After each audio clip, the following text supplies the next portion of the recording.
From PRX, this is Living on Earth. I'm Ainsley O'Neill. And I'm Jenny Doring.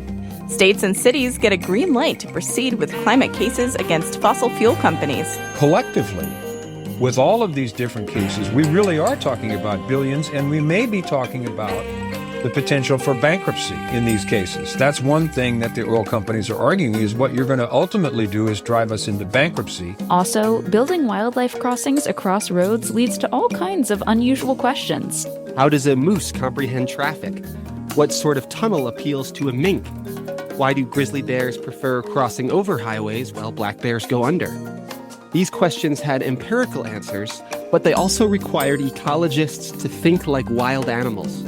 Empathy manifested as science. That and more this week on Living on Earth. Stick around. From PRX and the Jennifer and Ted Stanley Studios at the University of Massachusetts, Boston, this is Living on Earth. I'm Jenny Doring. And I'm Ainsley O'Neill. In 2021, Honolulu, Hawaii brought a lawsuit against a group of fossil fuel companies over the climate and environmental impacts of burning oil and gas. The case potentially makes the companies liable for over $1 billion worth of damages. Nearly 40 similar cases are now working their way through state courts across the country. As you might imagine, the fossil fuel industry defendants aren't happy about this, and they appealed to the U.S. Supreme Court to block the Honolulu case from forcing the companies to turn over records and go through a trial. But the justices declined the fossil fuel industry's requests and are allowing the cases to move forward in the lower courts for now. The court's restraint is a big deal for climate litigation, says Pat Parento, former EPA regional counsel and emeritus professor at Vermont Law and Graduate School.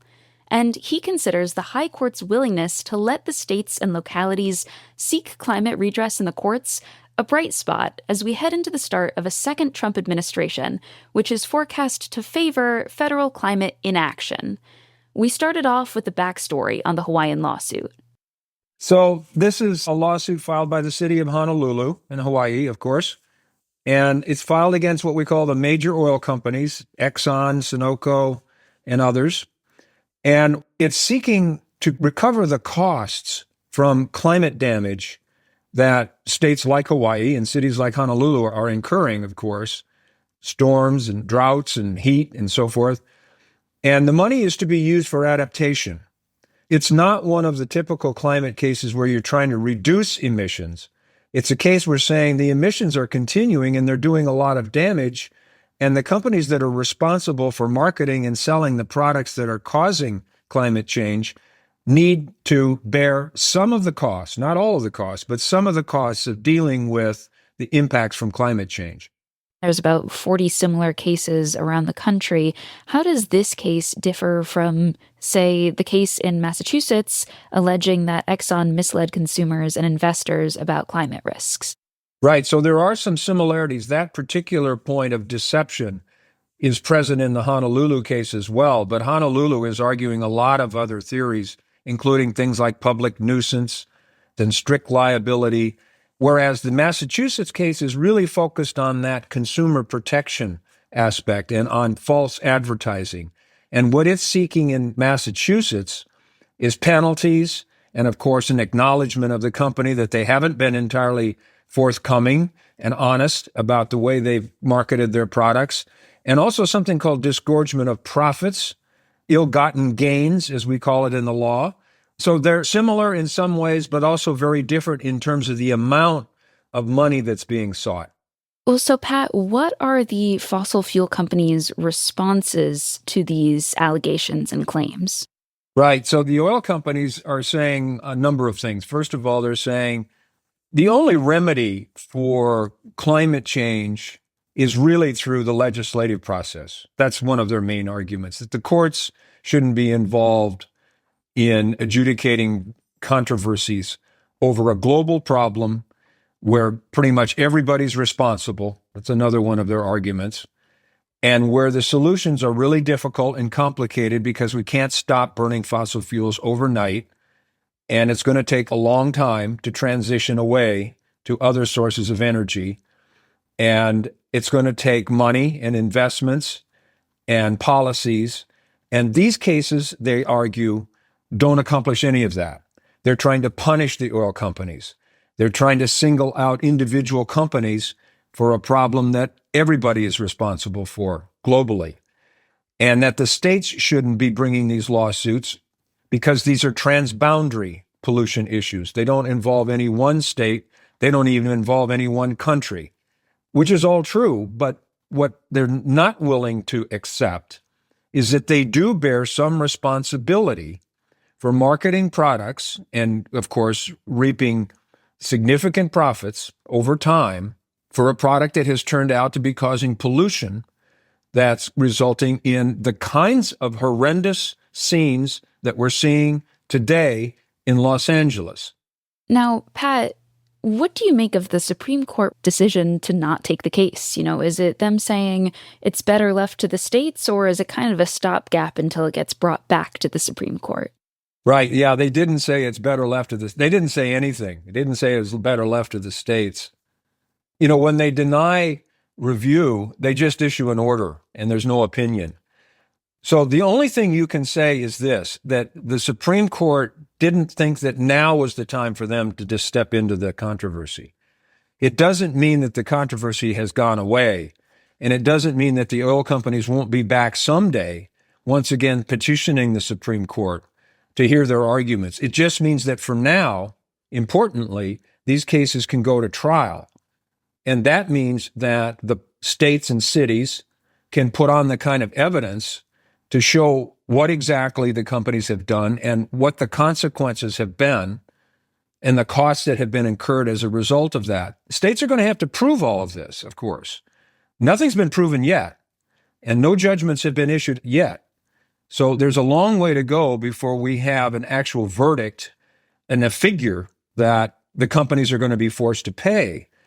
And it's at that point, I think, where these cases, one of them, maybe Honolulu, maybe Massachusetts, maybe another one, will probably once again find its way back to the United States Supreme Court, because this ultimate question of whether federal law or state law governs these cases has to be answered by the Supreme Court. And it will take years before we get an answer to that. Pat, looking ahead, if trial finishes and a judge rules in favor of Honolulu, what kind of long-term implications would there be for the oil companies and the climate crisis overall? Well, one consequence of a large verdict for over $1 billion, which is what all of these cases are seeking, in some cases in California, the estimate is so far that fires in LA have done $150 billion worth of damage. So they wouldn't be seeking the entire $150 billion. But collectively, with all of these different cases, we really are talking about billions, and we may be talking about the potential for bankruptcy in these cases. That's one thing that the oil companies are arguing, is what you're going to ultimately do is drive us into bankruptcy. And we don't know that that's true, but that's certainly an argument that they're making. So one of the major benefits of these cases would be to give the states and cities and counties another source of revenue to pay for what they're going to need to develop to adapt to these extreme weather events. And that's the ultimate goal of these cases, is to provide funding, not for everything that's required, but some contribution from the oil companies towards those costs, which otherwise will fall on the general taxpayers. How big was this decision to not take the case?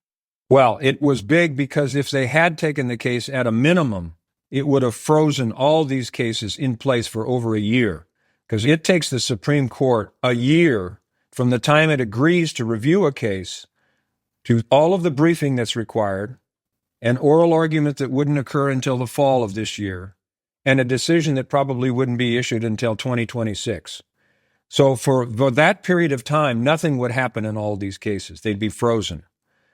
The other thing is, by taking the case, that would have been a signal that some, perhaps a majority of the justices, thought that the oil companies were right, that these cases shouldn't proceed. And of course, that could have been a death blow to these cases. It could have ended them all. If this court rules that these cases are preempted by federal law, they can't proceed. So by saying we're not hearing the case, They've allowed these cases to proceed to trial, where I think the states and counties and cities that are bringing these cases will be in a better position to argue to the Supreme Court down the road that these cases really are justified once they've been able to prove all the damages, prove the deception, and make it more difficult for the court to say, no, the companies are completely immune from liability from these cases. Pat Parento is a former EPA regional counsel and emeritus professor at Vermont Law and Graduate School. Pat, as always, thank you for taking the time with us today. Thanks for having me.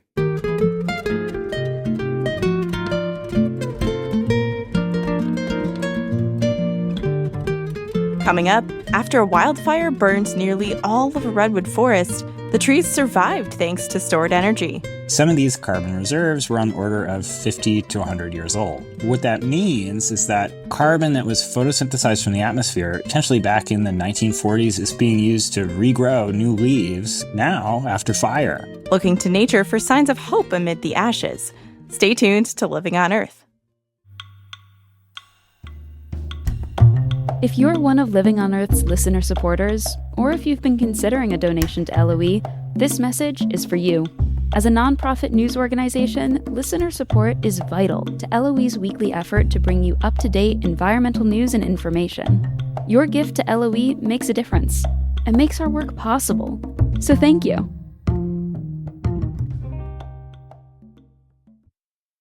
It's Living on Earth. I'm Ainsley O'Neill. And I'm Jenny Doring. In the wake of a massive wildfire with everything in ashes, grief is a natural human response. But so are hope and resilience, and nature itself offers examples with the incredible recovery of some trees after fire. In the hot, dry summer of 2020, the CZU Lightning Complex fire climbed straight into the heart of California's Big Basin Redwood State Park and up into the crowns of its iconic redwood trees, the tallest in the world. As the park lay smoldering, rangers returned to see what remained. We finally make it to park headquarters, and there's nothing left. The visitor center, the shop, residences, every vehicle in the fleet, gone. It's all gone. And on top of that, we talk about facilities like their structures. Our trail system got hammered. We lost everything. You can say we lost everything. 97% of Big Basin had burned, including almost all its coast redwood trees. Though many still stood, they were completely blackened all along their trunks without any leaves intact. But incredibly, within a matter of months, these redwoods began to grow fresh, bright green leaves. A group of Northern Arizona University scientists and other researchers visited the forest after the fire to learn its secret. Lead author Drew Peltier is an assistant professor in the School of Life Sciences at the University of Nevada, Las Vegas, and he joined us to explain the science behind this stunning recovery. Redwoods are really remarkable in that they have this ability to resprout after fire. They have a lot of really neat fire adaptations. They have super thick bark at the base, up to a foot thick. They're also just really, really tall, which helps to survive fires because you're often above the flames. And all those things mean that they usually survive fire events, it seems like. And then they have this remarkable ability to regrow new leaves after the fire, even if they lose them all. And so we were there to kind of study these resprouting individuals. And so what you have now, a couple of years later, is what we've been calling these green telephone poles. So these trees that have lost all their branches, but then they've resprouted new foliage all along their stems. And so, yeah, it's much less shady. It's a much different place than it was before the fire. That sounds like a really strange and different kind of forest to stand in. And you're talking about green, fuzzy telephone poles. So the sprouts aren't just coming from the base of these trees.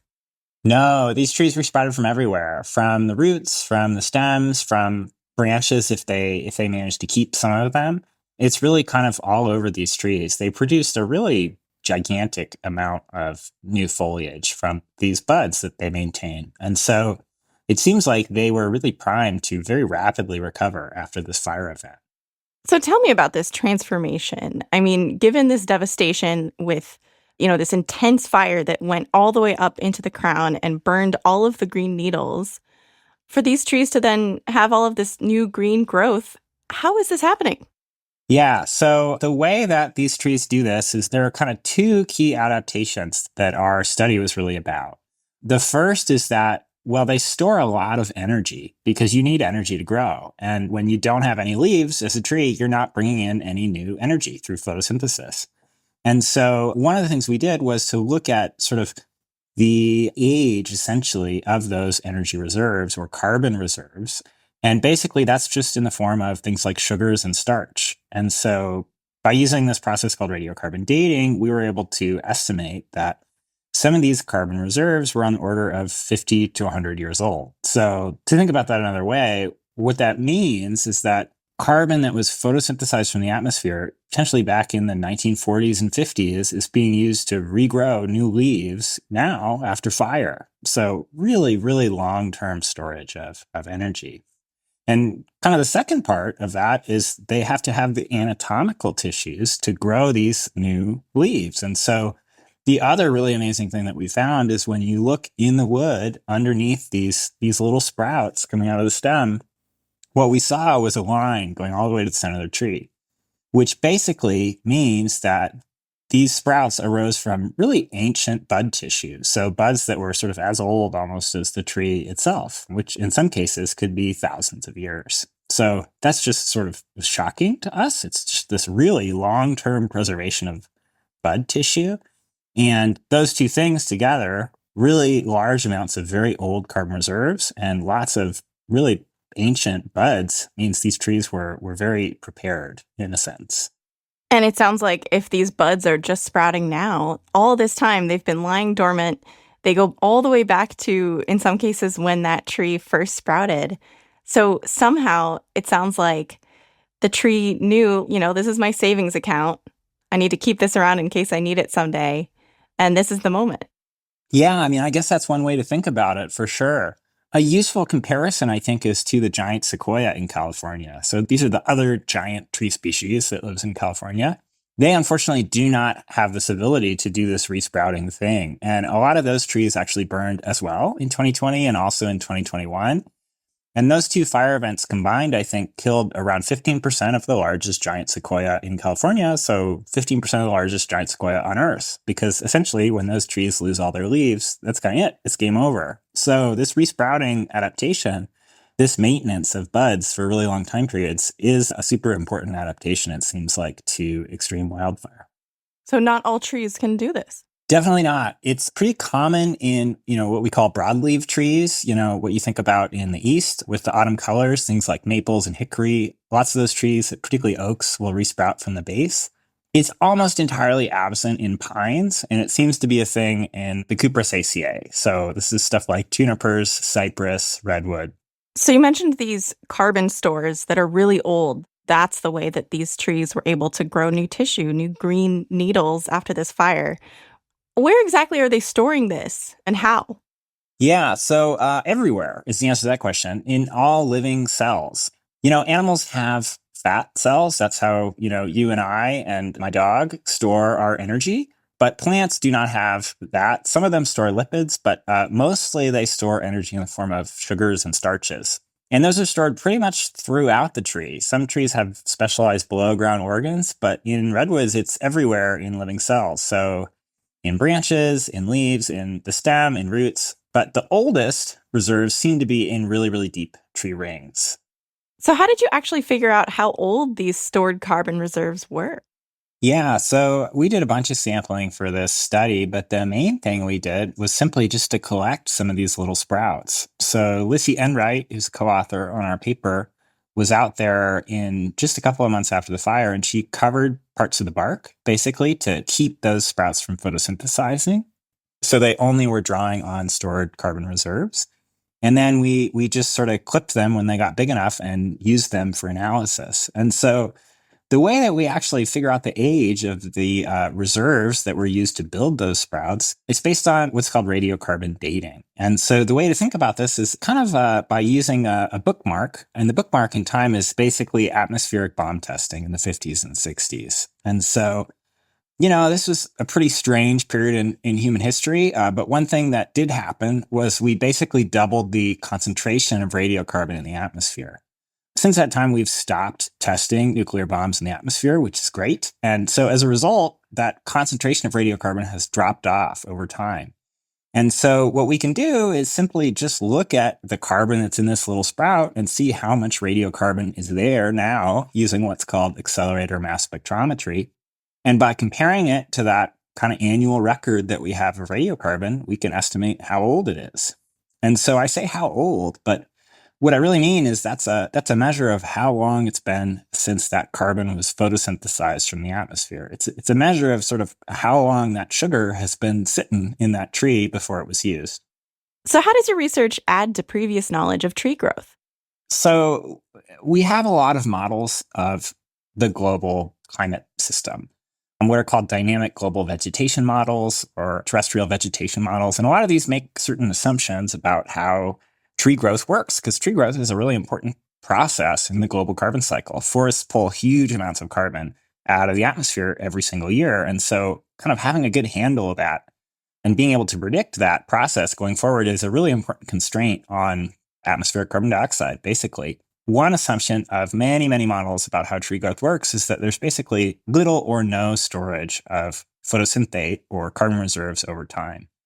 And so what we've shown is not only are there really, really old reserves present in these very old trees, but also there are pretty substantial amounts of them. So in one estimate, it seems possible that there were perhaps hundreds of kilograms of 50-year-old carbohydrates in these trees, in the old ones. And so that's like a small motorcycle of sugar from 50 or 60 years ago. So it's a pretty big amount.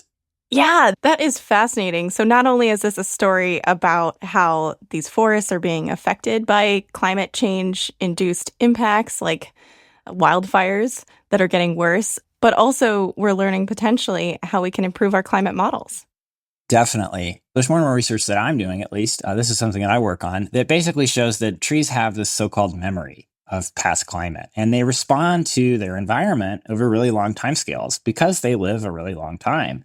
And so this storage of carbon reserves is one mechanism for how that works. So we know, for example, drought can leave really long legacies on tree growth, where trees grow more slowly for up to 5 years after drought events. And so there are similar examples of that in the literature, but this is sort of how that works, basically. Trees are doing photosynthesis all the time. They're putting energy into this kind of gas tank of sugars and starch, and they're using it to grow at different times. And when times are bad, maybe they draw a little bit more on this gas tank. And when times are good, maybe they put more in. But what this study shows is that there are really, really old energy reserves in that pool of carbon, at least in old trees. You know, some of these trees were upwards of 2,000 years old. What does it feel like to study trees with such long lifespans compared to ours? Well, I can answer that by an experience I had recently in a different tree species. But recently I was in Yosemite in the Mariposa Grove in giant sequoia trees, basically, and we got the opportunity to collect some tree cores. And I took a tree core from one of these giant sequoia that was just really, really big. It had all these fire scars. And when I took the core out, it became immediately obvious. You can tell when the rings are really, really small and really, really close together that this tree was just thousands of years old. And I cried, basically. It was just a really emotional experience for me. I mean, I think everyone has to go to these old growth redwood groves and giant sequoia because the pictures just do not do it justice. You know, when you go, I assume you'll have the experience of trying to take a picture on your phone, and you just can't capture it unless there's like a bus in there or something for scale. They are just kind of beyond belief in terms of how large they are. And they're really just magical, really important places that I think we need to preserve. Drew Peltier is an assistant professor in the School of Life Sciences at the University of Nevada, Las Vegas. Thank you so much, Drew. Thanks very much for having me. It was great to chat with you.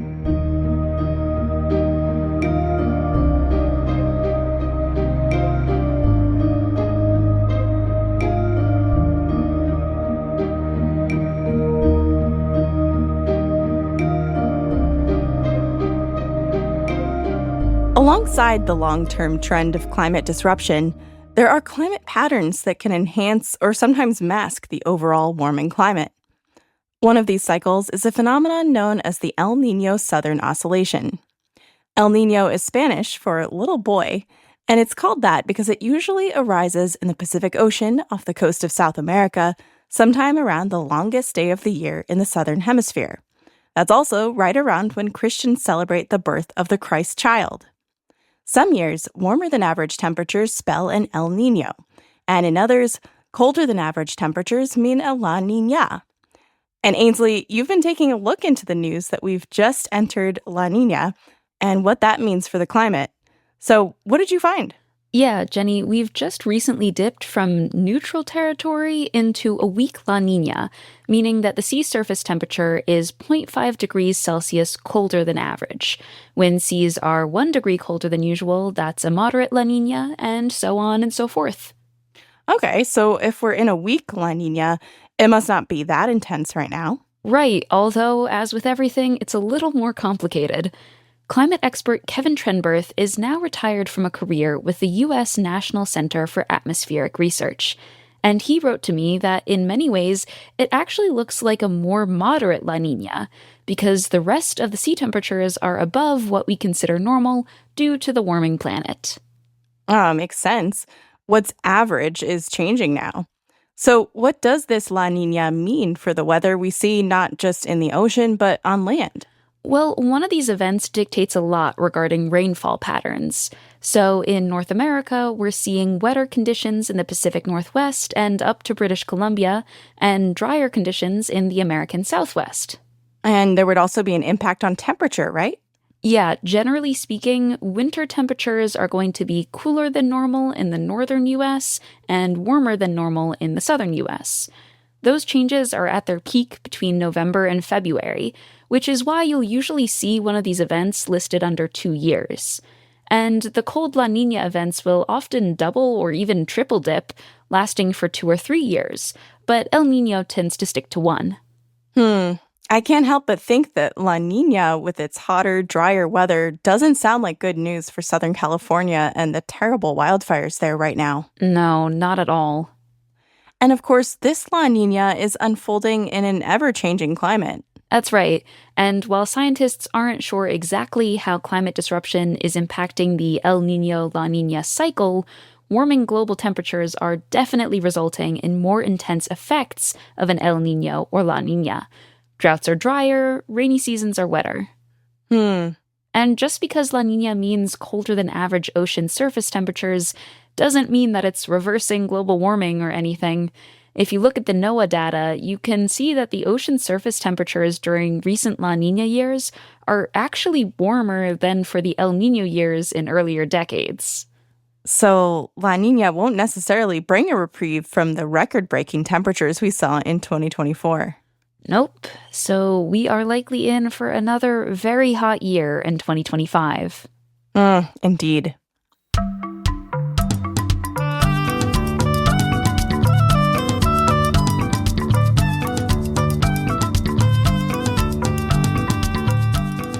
Brilliant red winter berries shine amid the muted tones of this season, and throughout the winter they feed fruit-loving birds like waxwings. But as BirdNote's Mary McCann tells us, the birds themselves were once believed to shine even brighter. For the better part of 2,000 years, the waxwing was credited with an amazing power. It was believed in all earnestness that these gentle, crested fruit eaters glowed in the dark. Pliny reported that their feathers were said to shine like flames in the dark forests of Central Europe. The Latin scholar Solinus went further. Not only did waxwings throw off a warm glow, he said, the Germans used captive birds to light their way when they were obliged to travel by night. But at the end of the 16th century, the great Italian birdman Ulysses Aldrovandi was skeptical. In his 12-volume Encyclopedia of Ornithology, Aldrovandi admits that the waxy red tips on the bird's wing feathers are beautiful, but he dismisses the notion that they give off any kind of light. How could he be so sure? For nearly 3 months, he writes, I kept a waxwing alive in my house and observed it through the night. He goes on to note the bird stubbornly failed to emit flames or light of any kind. Today, No one thinks that waxwings glow in the dark, but that doesn't stop these winter nomads from brightening the birdwatcher's day. I'm Mary McCann. For pictures, fly on over to the Living on Earth website at loe.org.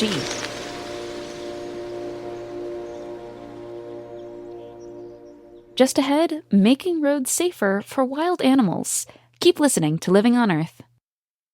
Support for Living on Earth comes from Sailors for the Sea and Oceana, helping boaters race clean, sail green, and protect the seas they love.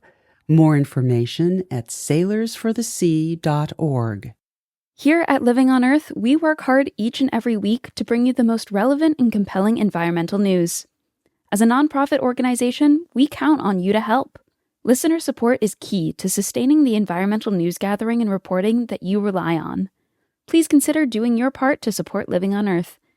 A monthly donation is the very best way to ensure LOE's work continues week after week. To make your pledge of support, go to loe.org and click Donate. And thank you for helping to keep LOE's nonprofit environmental media going strong. It's Living on Earth. I'm Ainsley O'Neill. And I'm Jenny Doring. The many millions of miles of roads that crisscross our planet allow us humans to get from point A to point B. But they make it a lot harder for the other animals we share the Earth with to get around. Fortunately, there's a whole branch of ecology dedicated to making roads a little friendlier to wild animals. And journalist Ben Goldfarb explores it in his book Crossings, How Road Ecology is Shaping the Future of Our Planet. I started by asking Ben to read a passage from his book. Road ecology was an act of interspecies imagination, a field whose radical premise asserted that it was possible to perceive our built world through non-human eyes. How does a moose comprehend traffic? What sort of tunnel appeals to a mink? Why do grizzly bears prefer crossing over highways while black bears go under? These questions had empirical answers, but they also required ecologists to think like wild animals. Empathy manifested as science. Then that kind of thinking seems rare in our hyper-anthropocentric world. It does, yeah, and I think that's especially true when it comes to roads. Roads are these ubiquitous structures. We don't really think about them a whole lot. One of the beautiful things about road ecology is that, in a way, one of the guiding principles is to think about our human-built landscapes the way that wild animals might think about them. Those non-human beings perceive our roads and railroad tracks and container ships and so on so differently than we do. That idea of trying to comprehend our built world through the eyes of non-human beings is a really powerful idea. And in a sense, even though I'm not sure road ecologists would explicitly say they're doing that, that's what this field of science is all about. Of course, roads cause all kinds of ecological disruptions, but the most obvious and really tragic is roadkill itself. Just how big of a problem is roadkill in the United States? It's almost unfathomably vast as an issue. We don't really know exactly how many animals are killed every day by cars, but the best guess is that more than 1 million vertebrate animals, so to say nothing of insects and arachnids, are killed by cars every day.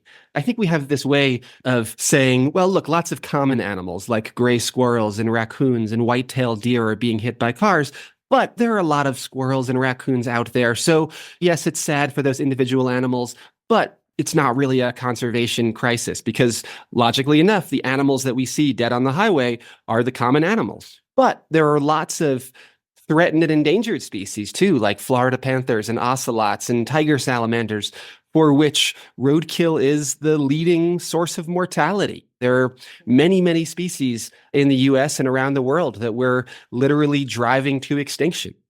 So, Ben, different animals respond differently to the presence of traffic. How might a bear's response compare to a deer or even a frog? Yeah, so it's a great question. And a few years ago, a group of road ecologists led by a scientist named Sandra Jacobson classified animals' responses to roads because every animal experiences roads differently and reacts differently to them. So on one end of this spectrum of road response, you have animals that have been called non-responders, animals that don't really notice or react to traffic. There, we're talking largely about reptiles and amphibians. You can imagine a bunch of frogs on a warm, wet spring night hopping down to their breeding pond to mate, and they're just going for it. Any road that's in their way, they're going to cross it. They don't necessarily know that traffic means trouble, and they get crushed in enormous numbers. There are these, mass squishing events where hundreds or even thousands of frogs and salamanders can be killed on a single night because they're not responding to the presence of traffic. So there we've got the non-responders. The animals are just crossing the road come, hell or high water. And then on the other end of the spectrum, we've got road avoiders, really cautious, wary animals. And grizzly bears are kind of the iconic example of that. These are really intelligent animals who rightfully know that roads are dangerous and that humans use roads and humans are dangerous. And even a handful of cars per hour can be enough to prevent grizzly bear from crossing a relatively rural road. And so they don't get hit by cars as much. But, I think for bears, almost a bigger problem than roadkill is habitat fragmentation, because they're not crossing these roads at all. They're unable to find mates, find all the food they need. We know that road density is one of the biggest factors in making habitat unsuitable for grizzly bears. So whether you're crossing the road too often in the case of amphibians or not crossing at all in the case of many grizzly bears, roads spell trouble. And then there are animals in the middle, like deer, that will approach the road cautiously, and then when they think it's safe to go, they'll go across. But of course, we see a lot of deer collisions in the U.S., and that can be a huge problem, not just for the deer, the very tragic outcome of that for them, but also for us humans.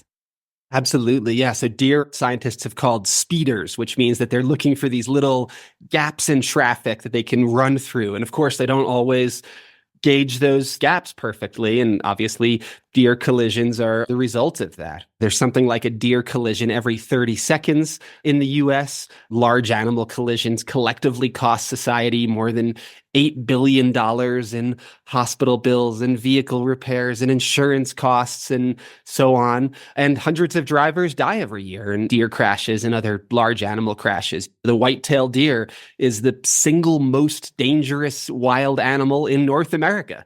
That's not the deer's fault. That's the car's fault. Wow, forget about bears or wolves or cougars. It's the deer you need to watch out for. Exactly. In fact, there have been studies suggesting that return of wolves and cougars could ultimately be a really good thing for human safety, because they would thin some of those overpopulated deer herds and prevent a lot of dangerous crashes. So if you go on a road trip these days, you might go underneath one of these amazing structures called an overpass, or you might, not even realize you're driving right over a lot of underpasses. What goes into thinking about what makes for an effective wildlife crossing when it is an overpass or an underpass? Yeah, really good question. So, I think the most important thing to start thinking about is, okay, what animals are you trying to help? Because there are some animals like deer that will very happily go through an underpass. But then there are other species that really prefer overpasses, going over what it looks like to us like a pedestrian bridge, basically over a highway. A really good example of that are pronghorn, which are commonly known as antelope. And pronghorn are the prototypical overpass users. They're incredibly fast, right? They're the fastest land animal in North America. They've got amazing vision. They can see a really long distance. So they don't want to be crawling through a little culvert. They want to be up on the deck of a bridge where they can look out for predators and run away if they have to. So if you're going to build a wildlife crossing for pronghorn, you really want an overpass, right? So that's just, one example of how you really have to think about the animals you're trying to help. And of course, figuring out where the animals would want to cross the highway if they could, right? And so we're looking typically at road collision data. If there's a big pile of carcasses, that's probably a pretty good indication that there's a migration route crossing the highway, and putting those satellite collars on animal, tracking wildlife to figure out where they're approaching highways and might want to cross if there's an opportunity to cross. That's another really helpful data layer. So it's that combination of things. What animals are you trying to help? Where are the animals approaching the highway? All of those different factors are going into, where these wildlife crossings are sited. Now, talk to me about migration and how species that migrate often come into some of these road conflicts more so than species that stay in one place. Absolutely. So, what is the point of migration, right? The idea of migrating, if you're an organism, is to sync your movements with the resources that the world provides you. So one chapter of this book, for example, is about mule deer in southwestern Wyoming. These deer are migrating between seasonal habitats. In winter, they're down in these low elevation valleys where there's not a whole lot of snow and the weather's a little bit gentler. And then in summer, they're following this green wave of new vegetation up into the mountains to spend the summer browsing up in the cool high country. So if you're a mule deer, following those seasonal resources is integral to your survival. The problem is that there's no spot in the lower 48 states that's farther than 20 miles from a road. So if you're going to migrate, roads are going to get in the way. And in the case of those mule deer, their winter range is basically bisected by I-80, this giant interstate highway. And during really harsh years, they'll basically pool up against the north side of I-80 looking for a way to cross to find that good winter food that they need to survive. Some especially harsh years, 40% of that deer herd will actually starve because they can't complete their migration to reach all of that really good winter range on the south side of I-80. So, that's, I think, a really powerful example of how migration, historically, this brilliant strategy, has become increasingly dangerous or problematic because of roads. And those migratory species, which were historically some of the most successful animals on Earth, are today really endangered in many cases. So, Ben, you put in a wildlife crossing, an overpass, or an underpass. The animals need to know that they're supposed to use it. So how do you direct them towards this overpass or underpass? Yeah, so the really critical infrastructure that gets the animals to the crossings are roadside fences. You're fencing off the highway on either side of the crossings and basically guiding the animals to the crossings. And what happens over time in many cases is that animals just incorporate those crossings in their movements and they acclimate to them. And, a herd of deer will learn to include the crossing in their migration route, or a grizzly bear will teach her cub how to use crossings, and then her cub will become a crosser. But it really all starts with fences that are just keeping the animals off of the highway and getting them to those crossings. So in a sense, those two pieces of infrastructure, the fences and the crossings, don't really work without the other, right? If all you did was fence the highway, then you'd prevent roadkill, but you wouldn't let animals migrate and meet each other. And if you put up crossings but no fences, then the animals wouldn't necessarily know to use them. You visited a number of these wildlife crossings, overpasses, underpasses in the course of writing this book. What's the one that stuck with you the most? Well, it's funny. I mean, the one that I think about a lot, perhaps because it's one of the most famous wildlife crossings out there, is one that doesn't totally exist yet, or at least one that's not completed yet. And that's the Liberty Canyon crossing just outside of Los Angeles that's being built for mountain lions. And the situation there is there's this little population of mountain lions trapped in the Santa Monica Mountains, surrounded by this ocean of freeways, totally cut off from the rest of mountain lion society elsewhere in California. And so there's a wildlife crossing being built over the 101, the busiest freeway on Earth, that would allow those mountain lions to mingle with cats elsewhere in the state and refresh that gene pool and keep that little population alive. And that's an incredible project, I think, because they're just doing so much to essentially create a new ecosystem atop the highway. The thing about the 101 is that because it's so densely trafficked, so much noise and light pollution, that the designers of that crossing are really pulling out all the stops to create an enticing environment. If you're building a wildlife crossing over a little 2-lane highway in Wyoming, you don't necessarily have to take all of these measures. But with such a busy freeway in Los Angeles, you really have to do a lot to make it appealing. And so they're adding all of these vegetated screens and berms and rock walls to block some of that sensory pollution. They're growing plants at an on-site nursery to create this vegetation community atop the wildlife crossing. So they're really just, again, creating this new chunk of land atop the highway that will resemble the surrounding ecosystem. And to me, that's just such a beautiful idea, creating a new ecosystem over a highway. That just blows my mind. And this crossing, Liberty Canyon, started in part because the public fell in love with a very famous kitty, a mountain lion named P22. Can you tell us his story?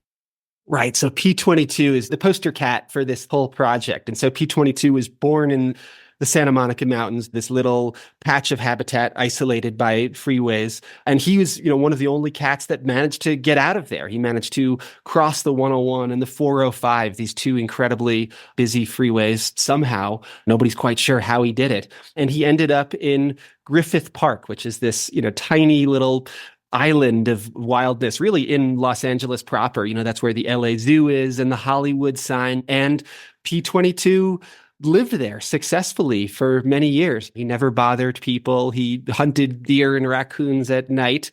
He was this wonderful neighbor. Didn't he break into the zoo at times, though?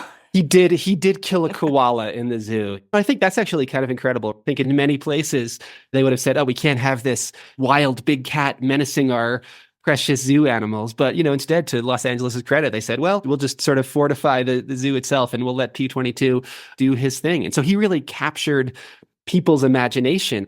But it was also a sad story as well, because he was isolated in this little park and was doomed never to find a mate. It was very unlikely that any female mountain lion would ever repeat that journey and end up in Griffith Park. So he was doomed to be this lonely bachelor for the rest of his life. And so I think that idea of this cat who is looking for love but trapped on this little island of habitat surrounded by an ocean of freeways, I think that captured people's imaginations and activated that ecological empathy we were talking about earlier. And thanks to the campaigning and fundraising efforts of a woman named Beth Pratt with the National Wildlife Federation and many other people as well, this wildlife crossing is being built now. And unfortunately, P22 died a couple of years ago.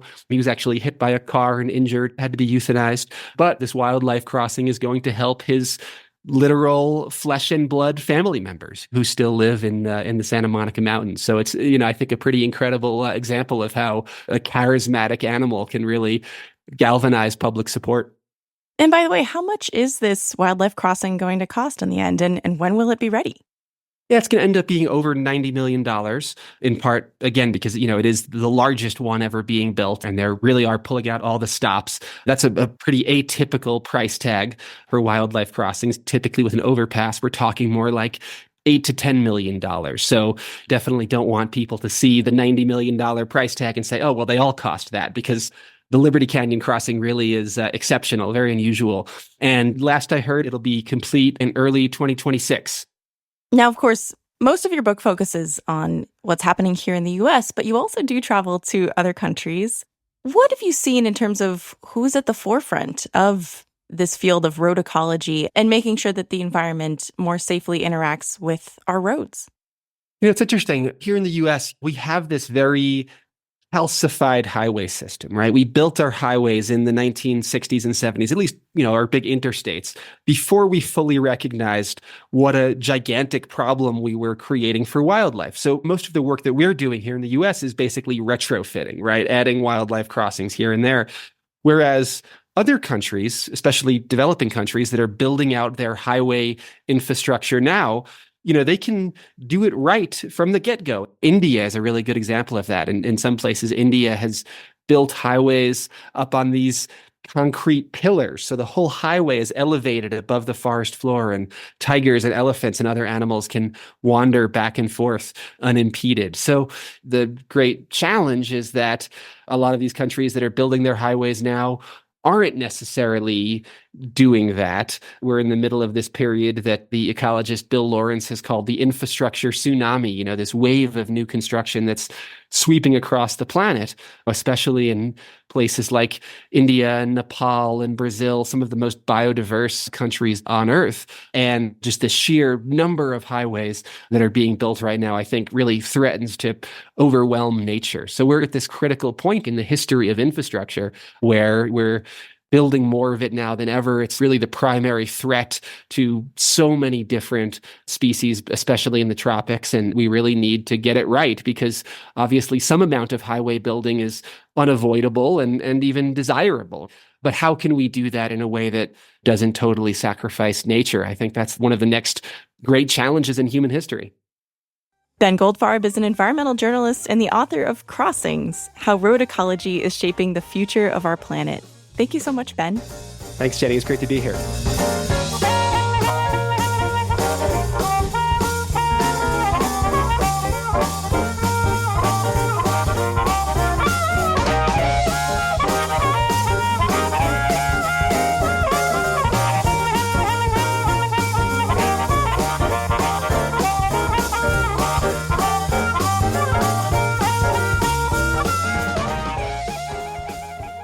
Next time on Living on Earth, how to make healthier choices in the produce aisle. What we can say, which is very related to organic food consumption, is that many pesticides are known carcinogens. Since organic food do not contain the pesticides that you would see in some other foods, eating organic would be preferable if you can reduce your exposures to pesticides. Tune in to hear more about organic food and cancer prevention next week on Living on Earth.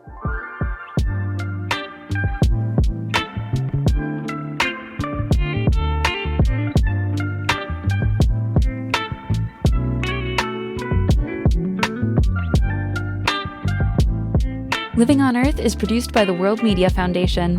Our crew includes Naomi Ehrenberg, Paloma Beltran, Kayla Bradley, Daniela Faria, Mehek Gagneja, Swayam Gagneja, Mark Kausch, Mark Seth Lender, Don Lyman, Nana Mohammed, Sophia Pandelitis, Jake Rigo, Andrew Scarrett, and Elle Wilson. Tom Tiger engineered our show. Allison Lierstein composed our themes. You can hear us anytime at LOE.org, Apple Podcasts, and YouTube Music. And like us, please, on our Facebook page, Living on Earth. We tweet from @LivingOnEarth and find us on Instagram @Living on Earth Radio. And we always welcome your feedback at comments@LOE.org. Steve Kerwood is our executive producer. I'm Jenny Doring. And I'm Ainsley O'Neill. Thanks for listening.